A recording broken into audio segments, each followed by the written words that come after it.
Good morning, everyone. I'm Nancy Daubenberger, and I'm privileged to serve as Commissioner for the Minnesota Department of Transportation and convening the Electricity as a Vehicle Fuel Working Group today. So welcome, and thank you for being a part of this group. First, just a couple of housekeeping things. For those online, if you are remote, please use the raise hand feature if you have questions or wish to speak, if again, you're remote. And then for those here in the room, please turn on your microphone so that we can hear you and those online can hear you as well. And as I mentioned, I'm with MnDOT. I'm joined by my colleague, Eric Rudin, who is, well, I'll let him introduce himself when we go around, but Eric is going to be our MnDOT appointee for this group. But with that, why don't we go ahead and go around the room and do introductions. So why don't I go ahead and go this way. Austin. Hi, my name is Austin Turman. I'm with the LCC. I'm a research analyst who will help with some administrative and research needs of the working group. Thank you, Austin. And I was just going to mention, too, we can go around and have you say your name as well as the group or the entity to whom you're representing and part of this group. State Representative Steve Elkins. I am the DFL House representative on the group, studying this topic for a very long time. Hi all, can you hear me? Yes. Hi, my name is Anjali Baines, she, her pronouns. I'm the Managing Director of Transportation at Fresh Energy. We are a clean energy advocacy group based in St. Paul, who are really looking to make sure our transportation funding or needs are set up to meet our climate goals as well. Thank you. Oh, great. Good morning, folks. My name is John Thorson. I'm with Minnesota, North Dakota. We're Minnesota's infrastructure union and do a lot of work in the transportation space. Good morning. My name is Brett Wilhite. I am the Director of Minnesota's Commerce Department, Weights and Measures Division. Good morning. I'm Laura Ziegler with Associated General Contractors. Good to be with you all. AGC is a statewide trade association. Chances are, if you're driving past some orange cones or barricades, it's our contractors and their workforce that is conducting that work. So we're very interested in transportation funding as well as the commercial building side. Good morning. I'm Margaret Donahoe, Executive Director of the Minnesota Transportation Alliance. We are a statewide coalition of both public and private sector organizations that are all involved in developing, designing, building, and operating the transportation system in Minnesota. Very excited to be a part of this group. We've been working on this issue for many years and tracking what other states are doing, so appreciate the opportunity to be here.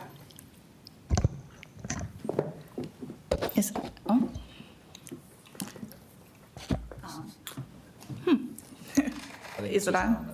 Oh, okay. I'm sorry. I've never sat at the table before.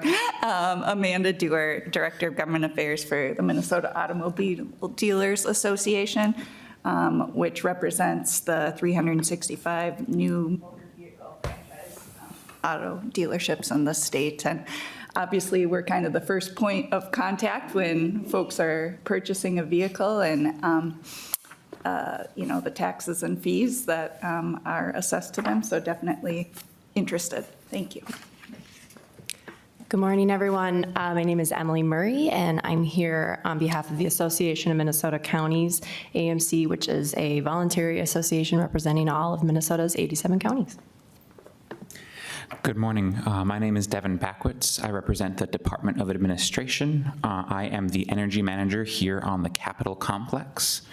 A quick note there, we have over 190 car chargers on this complex, and we're looking to install more. Thank you. All right, let me go over to Nick. Hi, I'm Nick Lardenoy. I'm with Minnesota Management and Budget, where I'm a Director of Budget Policy and Analysis that oversees the transportation and energy spaces.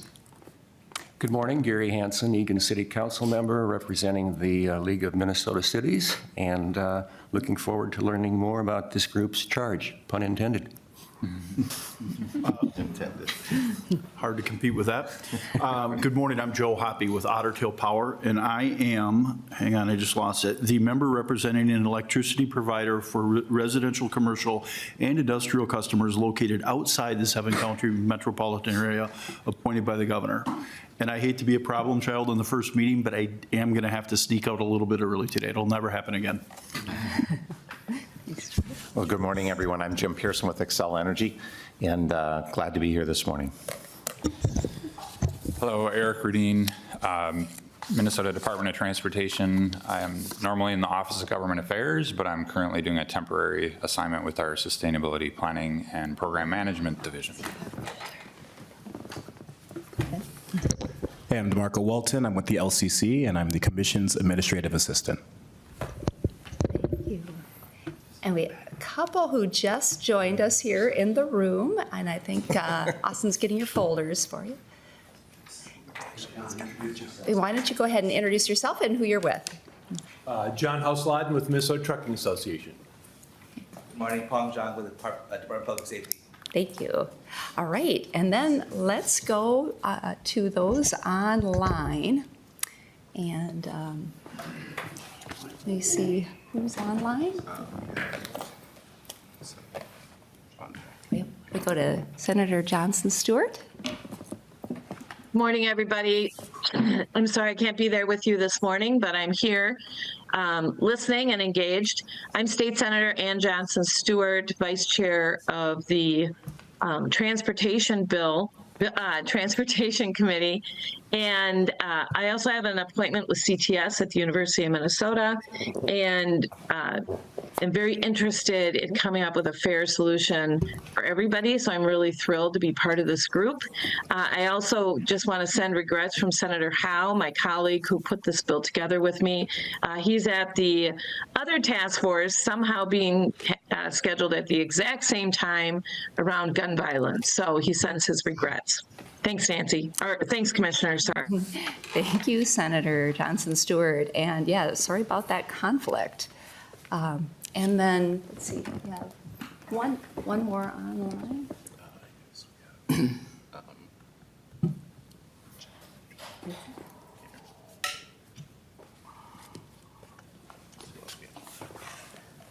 And I think we have someone else online. Go ahead. Yes, I'm sorry. Thank you, Commissioner. This is State Rep Tom Murphy. Happy to be here this morning. Thank you for getting together and anxious to be engaged in this working group. Thank you. Thank you, Representative. Okay. Anyone else online that I missed? Commissioner, this is Tony Quillis, and I have the honor and pleasure of representing Quick Trip at the state capitol and on this working group. Thank you, Tony. Okay. And good morning. This is Carolyn Berninger. I'm representing Drive Electric Minnesota. We're a partnership of organizations, companies, and others with an interest in supporting transportation electrification across Minnesota. Thank you. Thank you, Carolyn. Anyone else online? Yeah, good morning. This is Jeremy Meek. I'm with the Minnesota Department of Revenue, representing Special Taxes Division Petroleum Tax Unit. And our unit is responsible for implementing and collecting the charger tax and licensing for the new public charging stations. Great, thank you. Anyone else online? I'm sorry, I don't see a participant list, so jump in if I haven't been able to call you or if you haven't spoken yet. Sorry, go ahead. This is Christy Burke. I am the agency policy specialist at MnDOT. Just happy to support this working group as needed. Thank you. Thanks, Christy. Anyone else? Hi, good morning. This is Steve Bartle, Director of Government Relations with the Minnesota Grocers Association. Sorry, I am traveling today, but appreciate being a member of the task force and kind of representing those who are hosting more and more recharge stations across the state. So excited to be part of the group. Thank you. Thank you. Tony? That's Tony Quillis again from Quick Trip, Commissioner. Oh, you did introduce yourself. Thank you. I think that's everyone online then. Great. Thank you for introducing yourselves and those in the room. Did I miss anybody who came in partway into it? Okay. All right. Well, thank you for taking the time to go around, do those introductions. That was very helpful for me, and hopefully for others too. So with that, the first order of business then would be to elect a chair or co-chairs for this group, as the group would wish.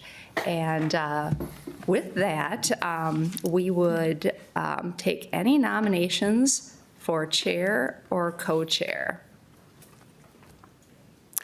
Go ahead, Margaret. Thanks. I'd like to nominate Senator Ann Johnson Stewart. She was really instrumental in getting this legislation put together and passed, and I think has a really good sense of the legislative intent and goals of this group, so I think she would be the best person to be the chair. Thank you, Margaret. Is there a second for that nomination? May I ask a question, Commissioner? Sure, go ahead. So I'm just curious about sort of the function. Is it a chair? Is it a co-chair? Is that for this group to decide? I'm just sort of curious. I know there's some interest from multiple people, so I'm just curious on what we're moving toward. Yeah, thank you for that question. And Austin, do you have any information on how that goes? So the body can decide. So what we would do is we would take a vote on the chair or vice chair. I'm just looking for the language in the enabling statute here. So yeah, with co-chairs, I think we'd have a chair and vice chair if we had co-chairs. So presumably then the chair would take over the group and the vice chair would take over for the chair if the chair was not able to. Okay, thank you. I would nominate, second the nomination of Senator Stewart to be the chair. Thank you, Representative Elkins. All right. Any discussion on the chair role? Commissioner? Yes, go ahead, Representative. I had my hand up. I'd like to nominate Joe Hoppy with Otter Tail Power to get a little more of a rural perspective on what we're doing. Okay, thank you. Any seconds on that nomination?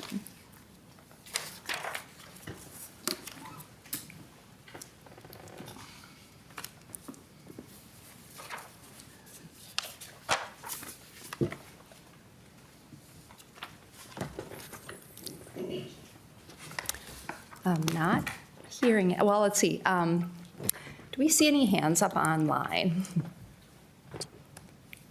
Make sure I'm not missing something here. Okay.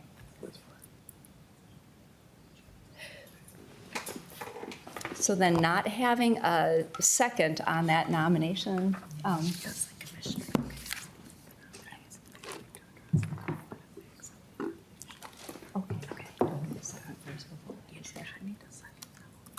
Oh, okay. Okay, thank you. Thank you for bearing with me there to get a little instruction on the rules here. But so it sounds like we don't need a second to move on. But at this time, I would like to offer a little time for each of those who are nominated to be able to talk about if they are willing to accept that nomination. So maybe first we'll go to Senator Ann Johnson Stewart. Senator, would you go ahead and talk about your interest in being the chair? Thank you, Commissioner. Thank you, Margaret, and thank you, Representative Elkins. I'm honored to be nominated. I would be honored to serve. As Margaret noted, we have been working on just coming up with a fair solution to how to accommodate the increase in EVs and hybrid EVs, plug-in hybrids, as it relates to funding availability through a loss of gas tax revenue because of the increase in those vehicles on our roads. And it's really important that we come up with a comprehensive and smart solution. So I'm really excited about all the stakeholders that are here.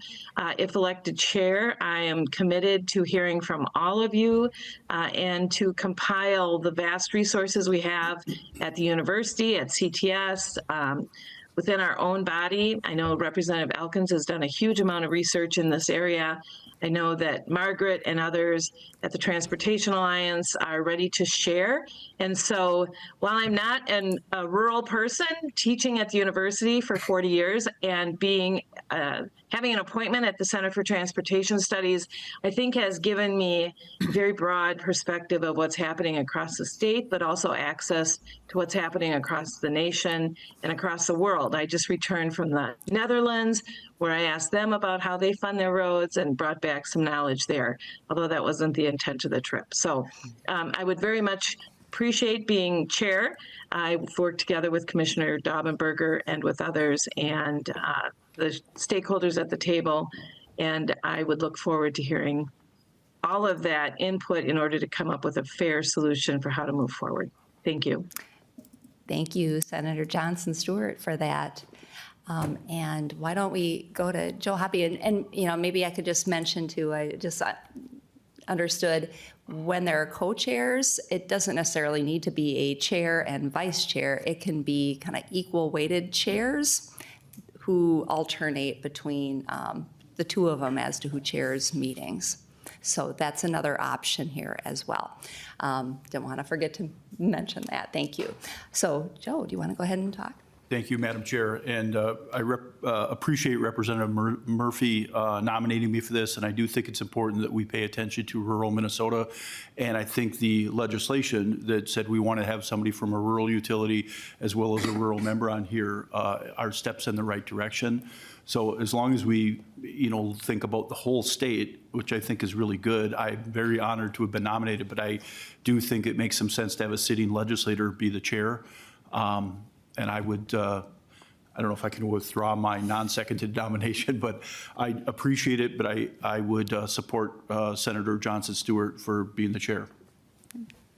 Thank you, Joe. All right. It sounds like you're deferring to Senator Johnson Stewart. However, as I noted too, we could have a vice chair if there was interest in that. Okay, sounds good. So why don't we first do the vote on the chair? We had a nomination and a second on Senator Johnson Stewart. So Austin, do you want to call roll on that one? Mm-hmm. Thank you. Anjali Baines. Thank you. I'll vote for Senator Johnson Stewart. Steve Berthal. Senator Johnson Stewart. Devin Batkowitz. May I abstain? Yep. Carolyn Berninger. Senator Johnson Stewart. Margaret Donahoe. Senator Johnson Stewart. Amanda Dewar. Senator Johnson Stewart. Representative Elkins. Senator Johnson Stewart. Justin Emmerich. Gary Hansen. Senator Johnson Stewart. John Houselayden. Senator Johnson Stewart. Joe Hoppy. Senator Johnson Stewart. Senator Howe.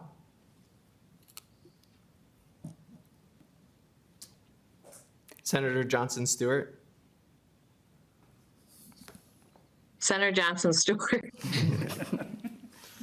Tony Qualis. Senator Johnson Stewart. Nick Lardenois. Senator Johnson Stewart. Representative Murphy. I just want to be clear, there's only one candidate, correct? Right. Correct. Yeah, Senator Johnson Stewart. Emily Murray. Senator Johnson Stewart. Jeremy Neek, Senator Johnson Stewart. James Pearson, Senator Johnson Stewart. John Pollard,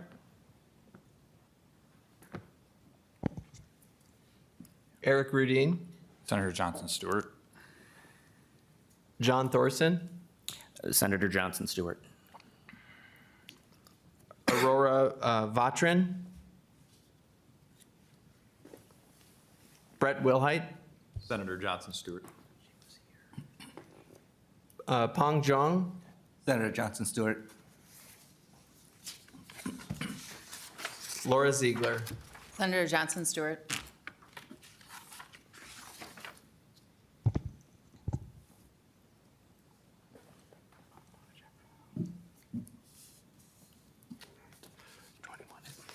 So, okay. All right. Sounds like we have a chair. So thank you, Senator Johnson Stewart, for stepping up to be chair. And if you would like, you can go ahead and take over this meeting at this point, or if you'd rather just defer to me to keep the meeting going, I could do that too. But at this point, the chair could take over the meeting. Thank you, Commissioner, and thank you, members. I'm very honored, but also understand this is an extremely important group, and all of our input is really important. I've done quite a bit of research already and have met with some of the stakeholders, and so you can be sure that we will, above all, make sure that all ideas are heard. We have many models to look at, both for positive and negative, and so we'll continue to do that as we meet. I'm so kind of embarrassed that I'm not there today. I'm sorry, I just got back from a trip to Europe, but again, I will commit to being in person at every meeting moving forward. And so, Commissioner, actually just for the sake of clunkiness and being able to see hands raised in the room, et cetera, I would ask that you continue to run the meeting. Again, thank you, everybody. And just, if I haven't made it clear, this is going to be a very important group, and we're going to make sure that we hear from everyone who will be impacted by whatever policies we recommend at the end. So, Commissioner, I'll hand the gavel back to you. Thank you, Senator Johnson Stewart. Right, I will continue with the meeting. And before we move further on the agenda, still within election of chair or other offices or officers, why don't we see if there is interest in having a vice chair for this group? So if so, is there a nomination now specifically for a vice chair? I'm happy to nominate Representative Elkins as vice chair. Thank you. Is there a second? I'd second that. Okay, thank you. Right. Representative Elkins, did you want to say anything to the group before we have further discussion on I'll it? just be very brief. This is a topic I've been studying for a very long time. Actually participated in a MnDOT trial of vehicle miles travel tax back in 2013, and continuing to research the topic. I served as a member of the steering committee for a National Conference of State Legislators working group that's met for the last couple of years. This issue is to report on alternative road user charges, and so this has been a topic that's near and dear to my heart for a very long time. Great, thank you. Any further discussion on the nomination? Or other nominations? Commissioner? Yes, go ahead. I just want to advocate for my support of working with Representative Elkins. He and I have worked together on a lot of transportation issues in the past, and I would support his nomination. Thank you, Senator. Right. Any other discussion? All right, well, with that, why don't we go ahead and take the roll on the vice chair, and I think we just say yay or nay. So this is for electing Representative Steve Elkins for vice chair of this working group. Anjali Baines, Steve Berthel, Aye. Devin Batkowitz, Abstain. Carolyn Berginger, Yes. Margaret Donahoe, Yes. Amanda Dewar, Aye. Representative Elkins, Aye. Justin Emmerich, Gary Hansen, Yes. John Houselayden, Aye. Joe Hoppy, Aye. Senator Howe, Senator Johnson Stewart, Aye. Tony Qualis, Quillis votes aye. Nick Lardino, Aye. Representative Murphy, Yes. Emily Murray, Aye. Jeremy Neek, Aye. James Pearson, Aye. John Pollard, Eric Rudin, Yes. John Thorson, Yes. Aurora Vatrin, Brett Wilhite, Aye. Peng Zhang, Aye.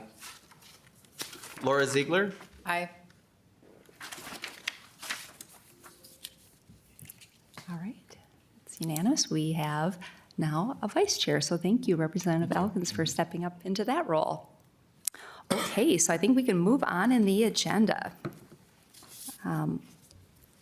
The next item, we have an overview of the legislation that establishes this working group. So I'm going to turn it to Austin German. So he's, as he noted, our research analyst with LCC, who's going to provide this overview of authorizing legislation and talk about the work of this group. Go ahead, Austin. Hi, members. Again, Austin Turman from the LCC. This working group was established in 2025 and has the following duties: to provide a comprehensive analysis of electricity used as vehicle fuel infrastructure opportunities and barriers, to develop a roadmap with policy and funding recommendations for sustainable transportation funding mechanisms consistent with the Minnesota Constitution, Article 14, including a plan for the studied mechanisms to replace the electricity vehicle surcharges under Minnesota statute.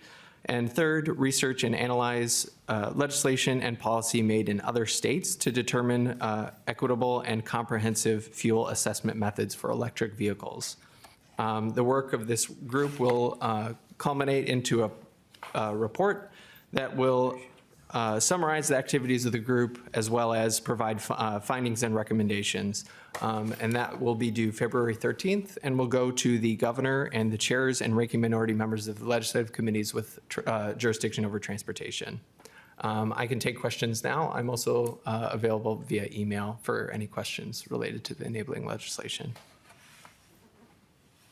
Great. Any questions for Austin now? Commissioner? Go ahead, Senator. Thank you, Commissioner. I just want to point out to everyone in preparation for this meeting, we have a really short timeline, so we have to get some stuff done in pretty short order, really before the end of the year. And so I just wanted to emphasize that and make everyone aware that this is a lickety-split group that we've got to put some ideas together quickly. Thank you for those comments, Madam Chair. Thank you for those comments. And I'm looking forward to getting into discussions here today. But before we do, I turn it back to you, Austin, for the overview of open meeting requirements. Yeah, briefly, there's a memo in your packet that discusses open meeting law, which pertains to this group under Chapter 13D. Generally, all public bodies must be open to the public. The Supreme Court has identified 3 purposes for this: to prohibit action taken in secret meetings, to ensure the public's right to be informed, and to give the public an opportunity to present its views to the public body. However, open meeting law does not require that bodies reserve time for public comment. It will apply when there is a quorum of the full body, and the quorum discusses, decides, or receives information as a group on its official, as it relates to its official business, whether action is taken or not. And once again, I'm happy to answer questions now or via email as it relates to open meeting. Great. Any questions for Austin at this point on open meeting laws? No, not seeing any. Okay, so then we can move on in the agenda. So the next item is just a general discussion among working group members here about the purpose and need for this work group. And I know some of you talked a little bit about your interest in this as you did introductions earlier today, but this would be a time to share any further thoughts that members might have on they hope to accomplish with this working group. And so we could go around the room, or maybe I should just see who's interested in jumping in. Not everybody has to talk if they don't care to at this point. So why don't I first go to Madam Chair. We'll go remote folks this time first. Madam Chair, is there anything you want to add at this point, your thoughts on the purpose and need for this working group beyond what you've shared already?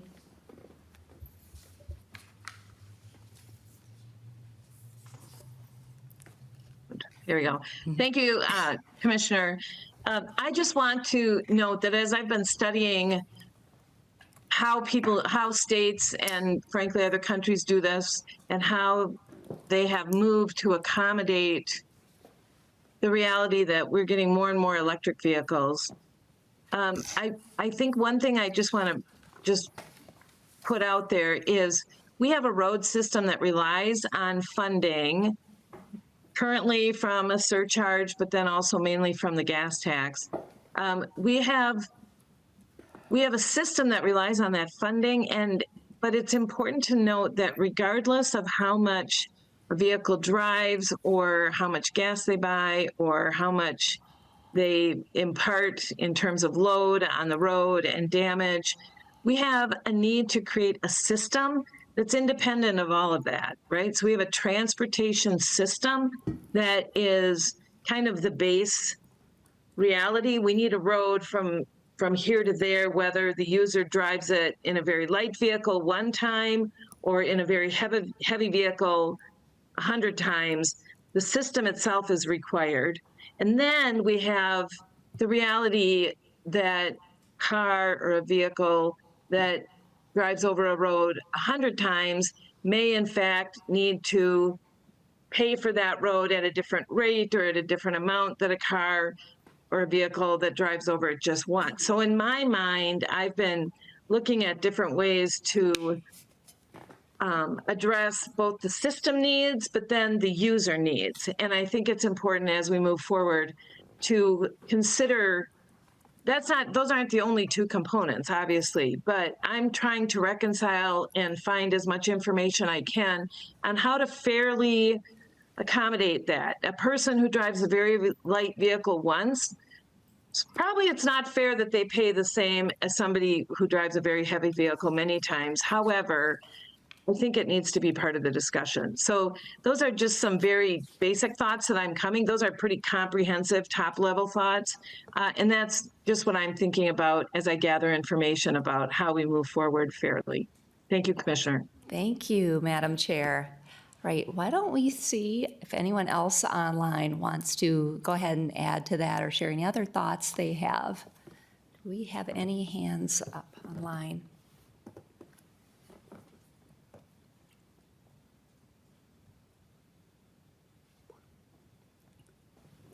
Okay, oh yeah.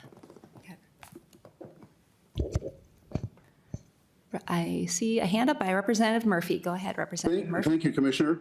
I also would really like just to make sure that from a taxpayer base, we were very thoughtful, especially from rural Minnesota. I think it's really important to really get a full appraisal of the current science too. I think Minnesotans want to know what it looks like, what our expectations are for CO2. They're very interested in making sure that we come up with common sense plans. And I'm really excited that the Chair, Stewart, suggested that all ideas will be heard. I definitely have some information from meetings with the CO2 Coalition that I'd love for our group to listen and debate. And I'd also like to make sure that we hear some of the science on the other side. I think it's really important for Minnesotans during this process to really get a full appraisal of what it looks like. So that would be my expectations for our group. Thank you, Representative Murphy. And then I saw a hand up by Carolyn. Go ahead, Carolyn. Yes, thank you, Commissioner. Just quickly sharing Drive Electric Minnesota's perspective. We're really looking forward to participating in this conversation.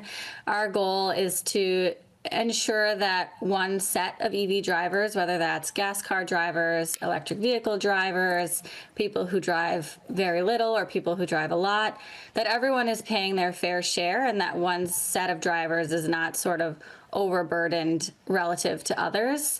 Our sense is that given the new electric vehicle fee structure that passed this last legislative session, that electric vehicle drivers are currently going to be paying in much more than drivers of comparable gas vehicles. And so we're really looking forward to having this conversation and talking about what the path forward is. Looking ahead to a system that hopefully is more electric and more clean, but also pays for the roads that we need. So thank you. Thank you, Carolyn. And then I saw a hand up by Jeremy. Thank you, Commissioner. Department of Revenue just appreciates the fact that we were included in this group. This is a new way of collecting road tax for our state compared to the traditional gas tax per gallon fees on conventional fuels. So we're just looking at being able to learn more information and make sure we can administer the new EV tax on the public charging stations fair and equitable, and working with our stakeholders in getting them registered and working with the Department of Revenue. Thank you, Jeremy. Great. Any other hands up online? Nope. All right, why don't we go to the room? I see John Hausladen. Go ahead, John. Yes, good morning, John Hausladen, Minnesota Trucking. I think one of the things that we've certainly learned from the trucking's perspective through these conversations is how trucks and cars are very different. And this will come out whether it's a heavy car or a pickup or a big truck, but the ecosystem that's required to operate it, the dynamics, and when you're talking about return to base operations and return to base charging, and how you assess that is very different than a heavy truck that often leaves the state, goes to multiple states, needs superchargers, and the whole impact on the ability to keep trucks moving, which we'll dive a lot more into. But I guess the overarching comment is just generally that when we start talking about vehicles, keep in mind that vehicles different, passenger vehicles are different than freight. Freight has very different dynamics that we need to consider. And then one person driving in a car is different than four people riding in a car, right? And yet, if a truck fully loaded is bringing a lot of value. So when we talk about basing fees on weight, we have to keep in mind the value that is delivered with that as well. So thank you. Thank you, John. Others here in the room, thoughts? Yes, go ahead. So Amanda Dewar with the Minnesota Auto Dealers. A couple of thoughts is, I think our interest in this is right sizing. We agree everyone should be paying their fair share to maintain the state's roads and bridges. During the legislative session, when there were conversations about increasing the EV surcharge, we didn't have concerns with the flat fee at whatever level that was being proposed. But I think, and I don't want to speak for my friends at DVS, but the system of basing it on MSRP definitely is a lot more complicated to administer, and probably the value of a vehicle doesn't adequately reflect, how much fuel they're actually using.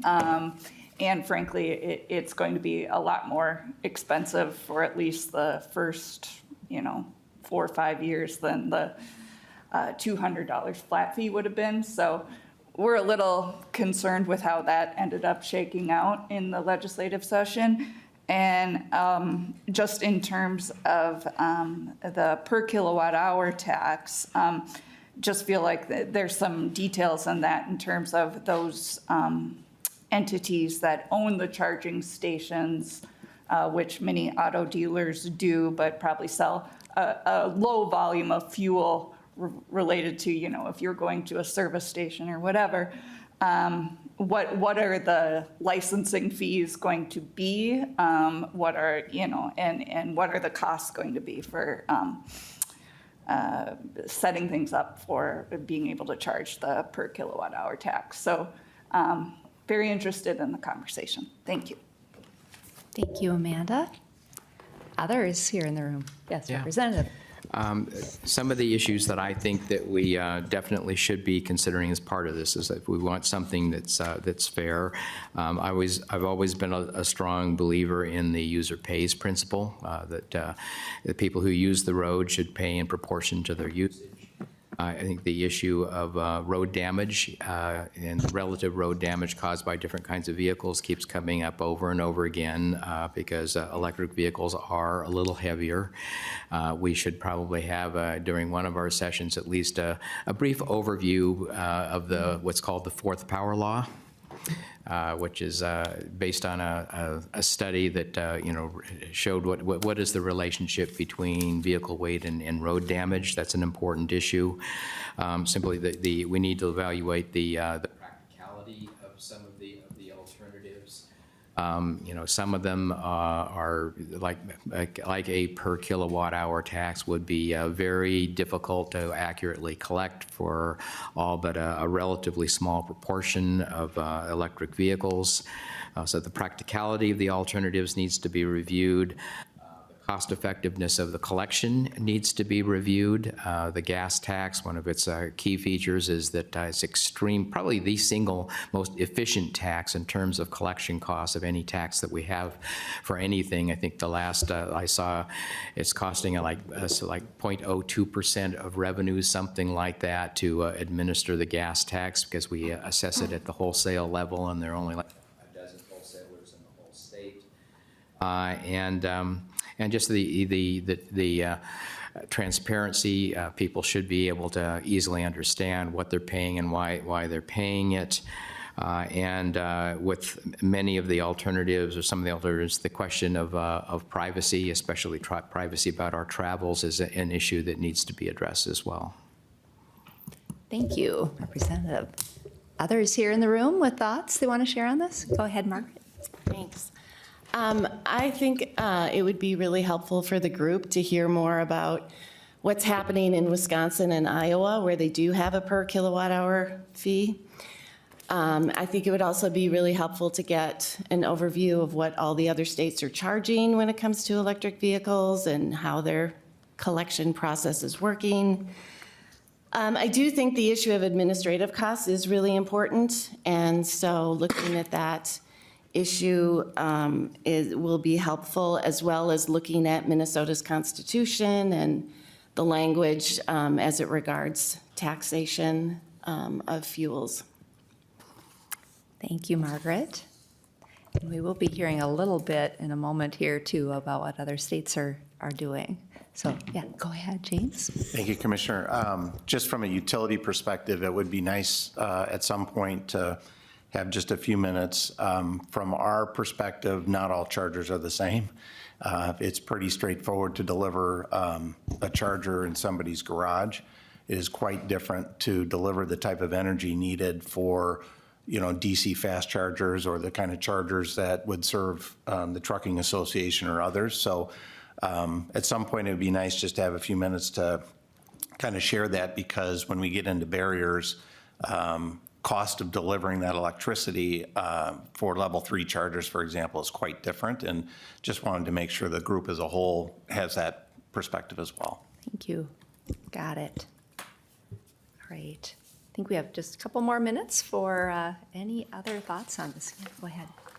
Hi, this is Arjuna Bain with Fresh Energy. So just want to echo a lot what's been said. I think especially on the charging types, as Jim was saying, equity is really important. So making sure that those who don't have access to at-home charging aren't being penalized for needing to rely on public charging is a really big concern for us.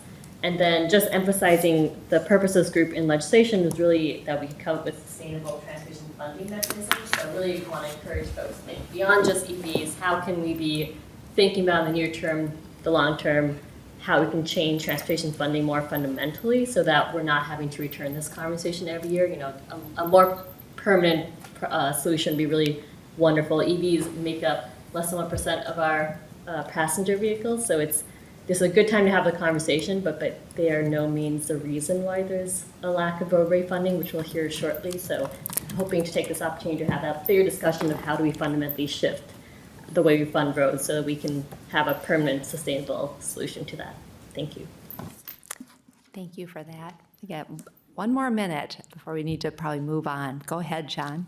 I'll be brief, but to have some fidelity to what Chair Dibble said on the Senate floor when he was speaking of this provision. The implementation is going to be important. There's a reason why the start date was pushed out to July 1st, 27, and that's to, we'd like to do this well rather than quickly, and make sure that the various state departments, the interactions between commerce, weights and measures, and revenue get worked out. It's we want to have more measurements and fewer cuts, but there's an opportunity both this coming session and the session afterwards to right size and make adjustments for that. I think the importance of electricity being treated as vehicle fuel per Article 14 of the Constitution is something that was an important piece of this. And the thinking was also looking out to the horizon. This measure doesn't bring in a great deal of revenue for the next couple biennia. It's something that may be looking 15 years, 20 years out, that is going to be an important pillar for how we fund roads and bridges going forward. And again, just the notion of doing it very well rather than doing it quickly and doing it in a way that stands. Thank you, John. All right, why don't we go ahead and move on in the agenda then? Thank you all for sharing thoughts. And there will be opportunities as we go on to continue to share thoughts on the work of this group. But next up, we have an overview by the Minnesota Department of Transportation, my colleagues here, and I'll have them introduce themselves and their titles as they present. But they're going to talk about transportation funding, where it comes from, what's the concern, and what future opportunities we have. High-level overview of EV charging infrastructure needs and state climate goals. And then also what's to learn from other states on charging for electricity. What are we hearing from other states on their challenges and successes? So with that, I think, is it Amber who's going to start us out? Yes, thank you, Commissioner. Yeah, you take the moment you need to get your presentation up. I think we're set. You can, for folks online, I think you should be able to see the presentation as well as folks in the room that's on the screen there. Okay. Yes, go ahead. Thank you. And you go ahead and introduce yourself and your title. All right. Good morning, everybody. My name is Amber Dahlman. I am the Office Director for the Office of Sustainable Health here at the DOT, and I'm joined by two colleagues that are going to cover the funding aspect and what other states are doing. But to tee us up this morning, I'm going to share a little bit about where we're at with our broad goals related to climate. And we'll move through these pretty quickly. Let's see here. And more recently, sharing some of the results of our electric vehicle infrastructure needs assessment this past summer that we adopted. So where are we with our climate goals? I think many of you are familiar or aware that we've had several plans related to climate throughout the years, and this is a list of some of those. We are in the process of working with our other agency colleagues to update the climate action framework this current year, and most recently we adopted an electric vehicle infrastructure needs assessment plan that looked at EV adoption and infrastructure needs statewide, which is this is what I'm going to share a little bit more about. So where are we in terms of our EV charging infrastructure planning? And what you can see here on this slide is that we're continuing to see an increase in the number of EVs that are registered throughout the state. We are just under 80,000 electric vehicles as of July, this year. We do have statewide goals related to EVs, and when we did our planning, we looked at different adoption rates for electric vehicles. The green is our fast. We're looking at a medium, which you can see in terms of a medium adoption rate. We are still behind what our projected state goals are. So in our state goals, we have that we're looking to be at 20% EV adoption by 2030. Which is not currently where we're at, and you could see that on the previous slide. I think it's also important to note that this helps us move toward our statewide greenhouse gas goals to be at net zero by 2050, and making sure that we're providing a range of travel options for people throughout the state, and making sure that we're decreasing the need to travel by car for all trips. So how much charging would we need to move toward our statewide goals for EV vehicles? What you can see here is that there continues to be a need for shared private charging, and that the green reflected here is a public level 2 charging, and that there's a small amount of fast charging that's needed. In our planning process, we identified that there was the biggest priority and need was to look at addressing range anxiety and long distance travel. And this map here shows the number of clusters that we would be looking to build out an infrastructure charging network for statewide. And there's more details in some of this, which I'm not going to get into today. It shows where we would need charging throughout the state to support further adoption of electric vehicles. And the key takeaways from our recent planning is that we're not on track to meet our electric vehicle adoption goals. Range anxiety is something we continue to hear about as a charging concern, and we know that our rural areas are a priority for long distance charging, and I think there's some concerns or interests within this group that looking at what the type of charging that we need to support statewide varies and will look different in different places. So that's a high-level overview of where we're at with EV infrastructure. I'm going to turn it over to Sam Brown. Perfect. Thank you all. For the record, I am Sam Brown. I am the Director of Financial Management at MnDOT. I'm going to spend a little time here focusing on current funding for transportation, as well as a look ahead to see what is in the future for funding transportation. So just to kind of set the table here, Minnesota has over 143,000 centerline miles. Minnesota is the 4th largest roadway system in the country. And when you look beyond state highways, there are more local roads and bridges, such as county highways and municipal streets. And altogether, that adds up to over 140,000 miles. These roads and bridges are funded largely through the HUTD fund. The 3 main sources for the HUTD fund are listed on this slide, with the gas tax, tap fees, motor vehicle sales tax. We also receive some general funds, as well as a few other minor sources and fees. Except for 40% of the motor vehicle sales tax that goes to the Transit Assistance Fund, all of this money goes to the HUTD fund and is used to fund our transportation system. Again, both the trunk highway system, the county state aid highways, and the municipal state aid streets, as well as a very small portion of the gas tax that goes to the DNR for non-highway activities. I'm going to really briefly just touch on the 3 primary HUTD revenues. There's been some discussion already this morning on that. Again, those are the gas tax, our tap fees, and then our motor vehicle sales tax. Coming out of the 2023 legislative session, the current gas tax was increased. It's now 31.8 cents, and is now tied to MnDOT's internal construction cost index with inflation.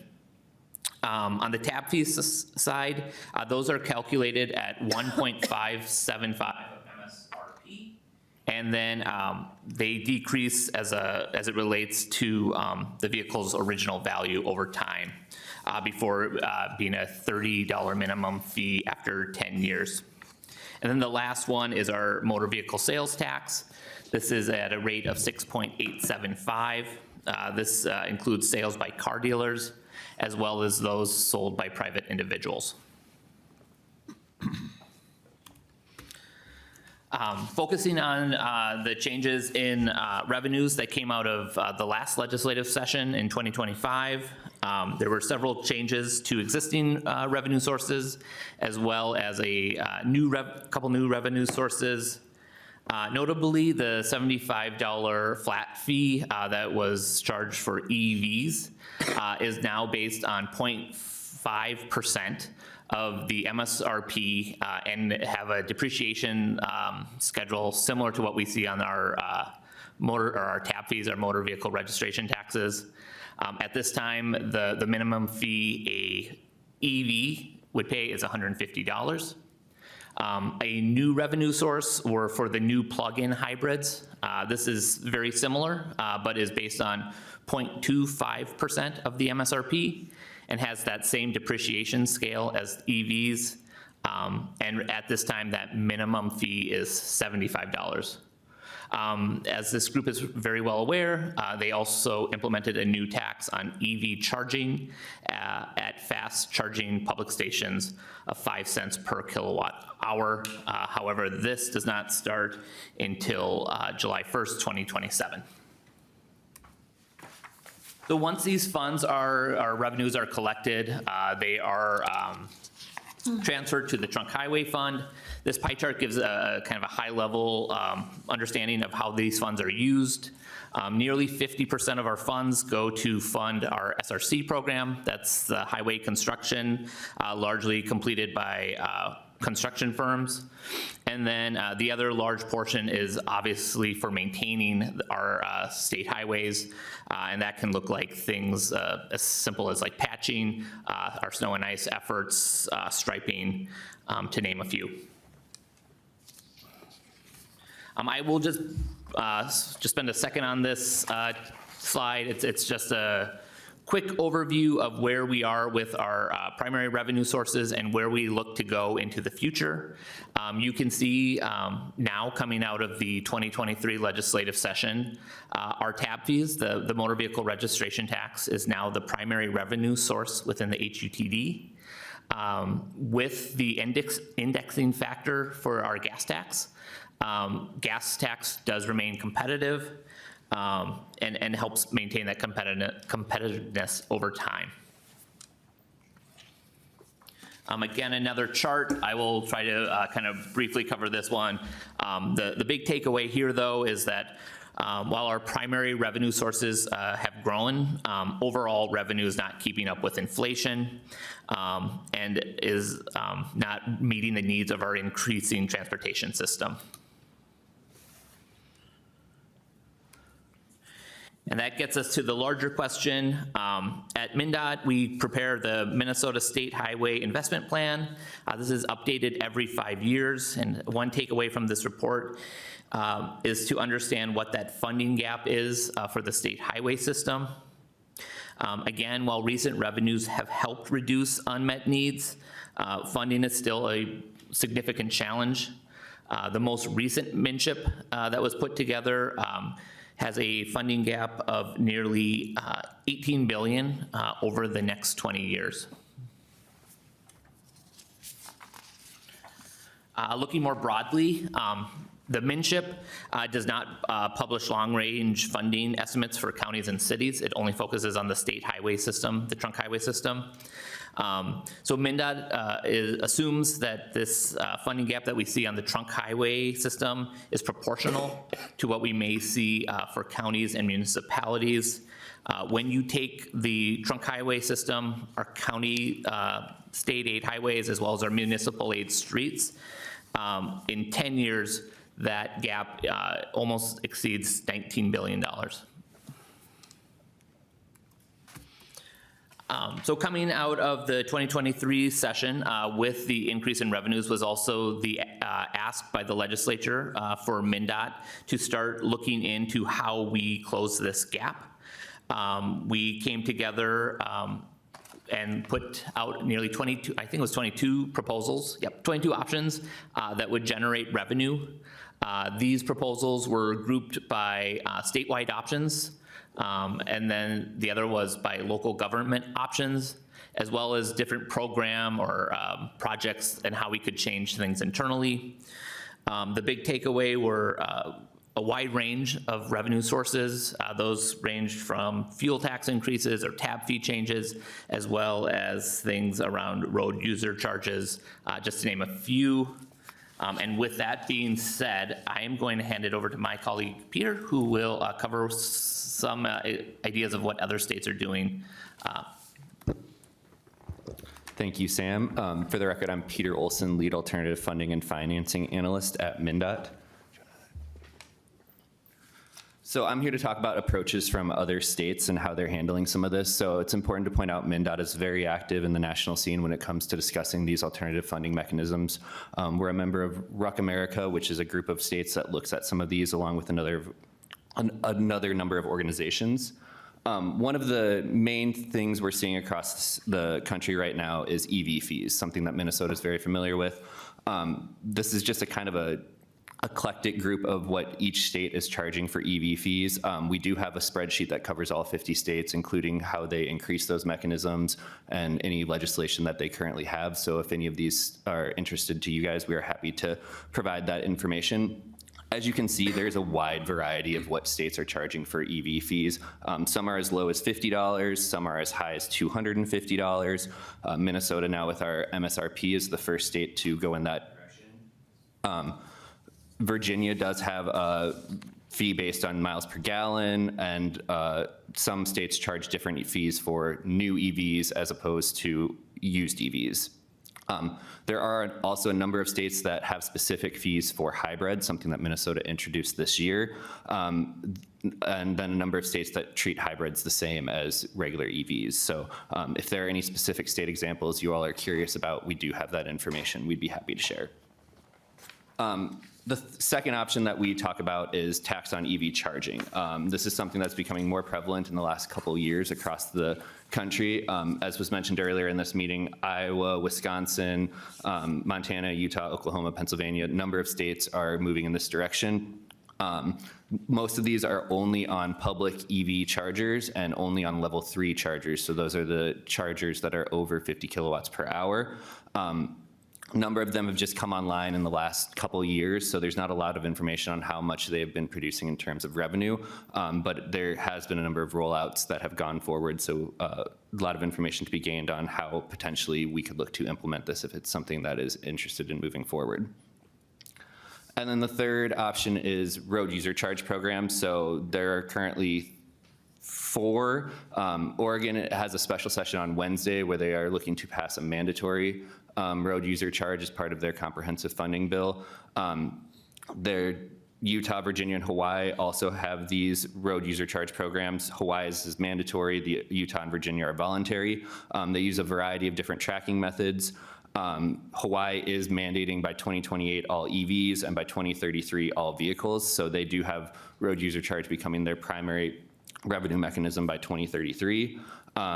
There are a wide variety of different methods that are used to collect this, as well as technology that can be used, all of which we'd be happy to expand on more if there are any questions on that. Federally, the federal transportation HUT, or the federal revenue is looking similar to the state outlook. As most of us know, the Highway Trust Fund has been exceeding revenues from taxes for the last few years, and they've been relying on intergovernmental transfers. So they understand that there's a problem as far as revenue is concerned for them too, and they are also looking into this. If you want to go to the next slide. So U.S. Department of Transportation is required to carry out a national RUC pilot as part of the BIL. It authorizes the national pilot at $10 million per year for fiscal years 22 through 2026, so that's $40 million total. However, the pilot has been delayed. The board was appointed in January by the Biden administration, but due to the change in administration, the Trump administration is looking to potentially reappoint some members of that pilot, so that is currently still paused. The USDOT has been awarding grants to state and local governments to test the viability of RUC and other collection programs through both the STSFA grant program and the Strategic Innovation for Revenue Collection Program, CIRC. Those were given out in January, but the final grant agreements for those have also been delayed by the administration change. So some of that has not totally moved forward. And then just on the actual legislation side, a federal EV fee of $250 was proposed in the House budget this year. However, it was removed by the Senate and did not move forward. So that's kind of where the federal government has been looking at some of this for different revenue sources. Just for references, these are a few of the places where some of this information can be found, but we also have a lot more internally. So if any of this is of interest to you, we're happy to share more offline. All right, thank you all for the information you presented today. So that takes us to the next item on the agenda, which is questions on any of the information you heard or thoughts that you'd like to share with the group on this. So I will we'll keep an eye out for hands online, but certainly in the room. Go ahead, Anjali. Hi, this is Anjali Baines with Fresh Energy. Thank you for the presentation. I just wanted to add some additional context. In the federal reconciliation bill, we also saw the federal EV tax credits being taken away, so that's a big change in sort of the affordability of EVs. And what we've heard is that while the federal EV fee was taken out of the federal reconciliation bill, it was done so because they wanted to have it posed in the 2026 Surface Transportation Reauthorization Bill. So we expect that to come back next year federally as well, which is also a big change. When last session happened in Minnesota, we still had the tax incentive. There wasn't a federal EV tax or an additional federal EV fee, and now we're in a world where we don't have federal tax incentives, and there might be an additional federal EV fee as well. Thank you. Any thoughts on that from MnDOT folks, or anything you want to share on that? No, I would just add that, there are a lot of unknowns as we head into the next reauthorization. And yeah, there are a lot of discussions. So that is something we've heard. Yeah. Thank you. Other thoughts or questions here in the room? Or hands online? None yet. Okay. All right, we can give it just another minute for folks to think, in case they do have a thought. Don't want to jump ahead too quickly.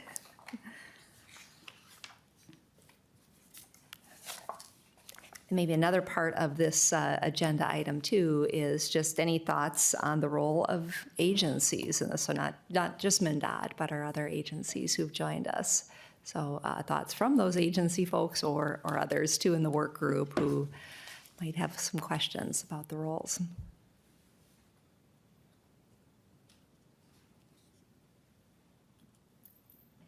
Go ahead, Anjali. I have another question. Yeah.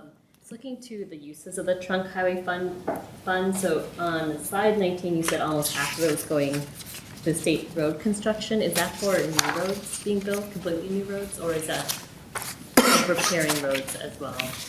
Yeah, I can take that question. And so when you look at the pie chart, on slide 20, I believe. 19. Oh, 19.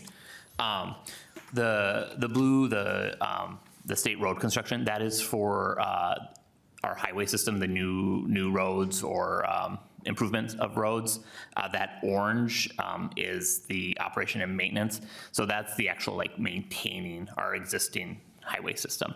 So that can be things like patching, overlay, as well as our snow and ice activities, striping, all kinds of things like that. But when you're thinking of highway construction, either building or rebuilding roads, that would be the larger, that 50% portion of the pie chart.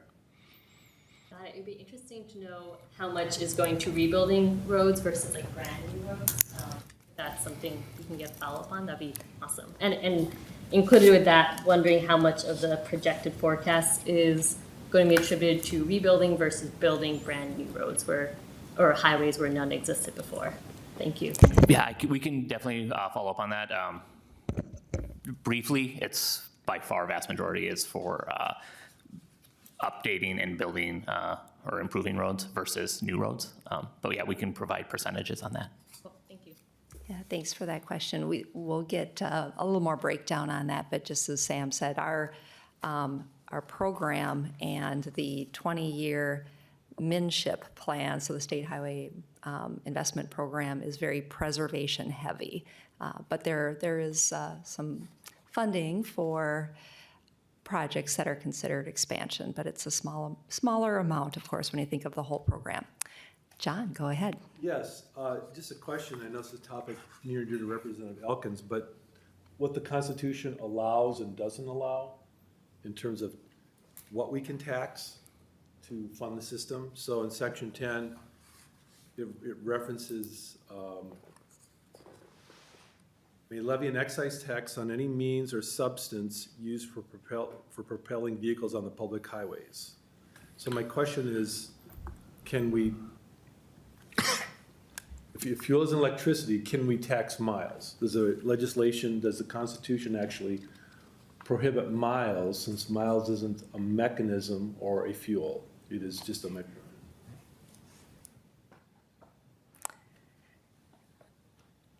Well, appreciate that question. And at this time, I don't know that we have that authority. Go ahead, Margaret.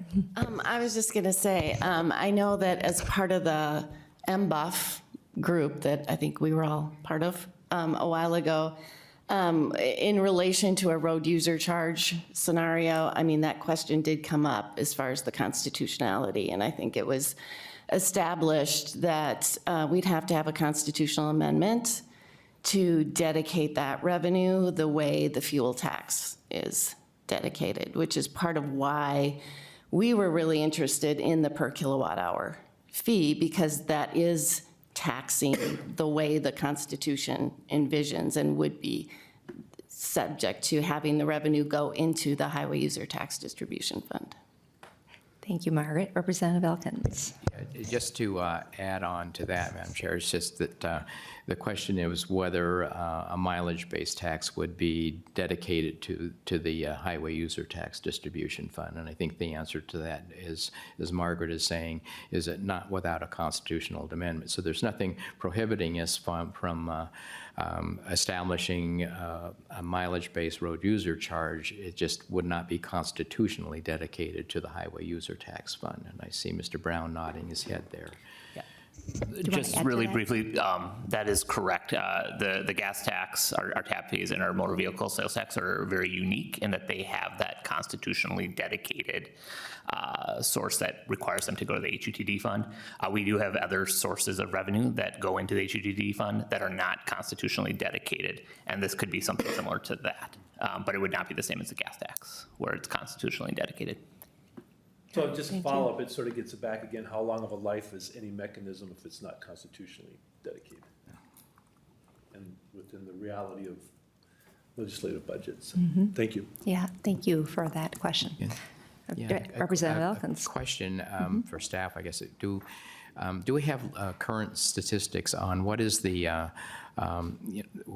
are EVs being charged? You know, what percentage of them are being charged at home? Which percentage of them charged at public charging stations? You know, most of the data that I'm aware of now would be considered anecdotal, and wondering if we've got any better estimates of that. Amber, do you have some thoughts to share? Go ahead. Thank you for the question, Representative Elkins. With our EV infrastructure needs assessment, we determined through that about 80% of charging occurs at the home and 20% is outside, which is at both of those level 2 and level 3 charging locations. Thank you. Thank you. Great. Other questions or thoughts to share with the group? Commissioner? Go ahead. I can't, for some reason, I can't figure out how to raise my hand virtually, so I apologize. Just jump in when you want to. Yeah. Sometimes on a different screen it gets funny. Anyway, I would be curious also to know, like, what types of revenue are different states getting from the taxes that they're imposing.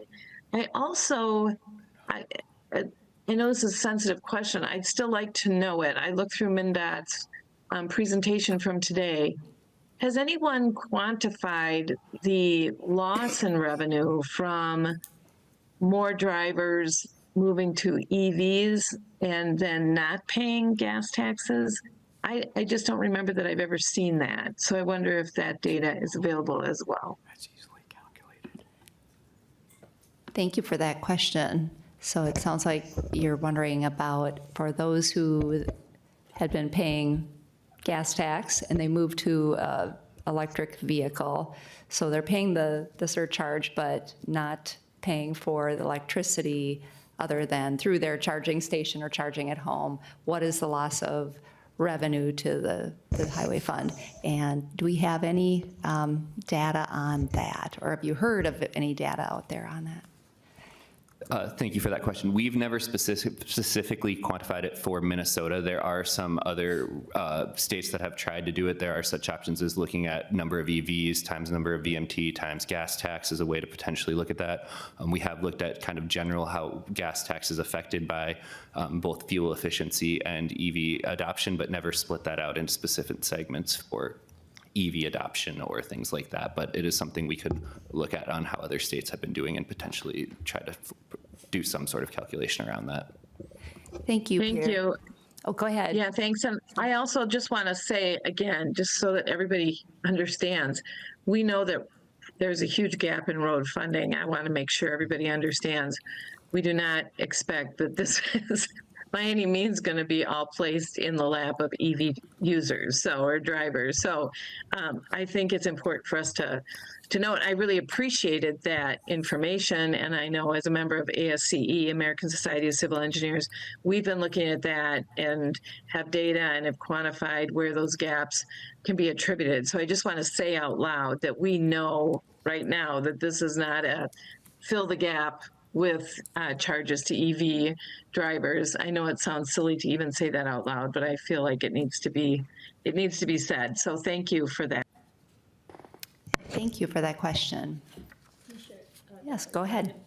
So while Senator Johnson-Stewart, this doesn't get it at precisely what you asked, there has been extensive analysis done by Drive Electric Minnesota. I know Carolyn's on the call that shows that with the EV surcharge of $75 and now even greater than that, EVs are contributing more than their fair share to highway user tax distribution fund when considering the equivalents paid by a comparable car into the gas tax. So Carolyn, if you're on the call, you'd be happy to share around that analysis. That might be worthwhile for follow-up for this group to understand too.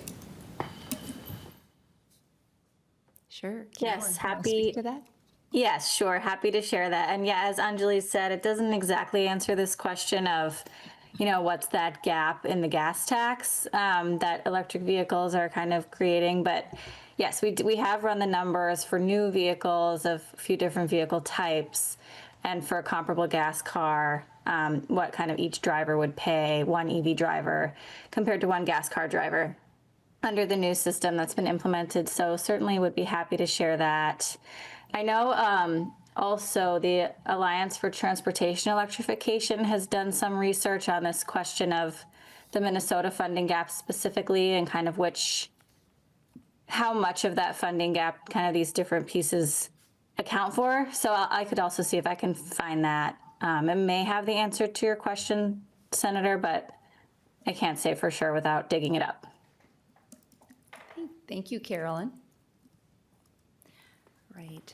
I know we are being short on time here, so I think we're going to need to move to next steps unless anyone has anything else they want to add on this particular topic we were talking about before we leave it. Okay. All right.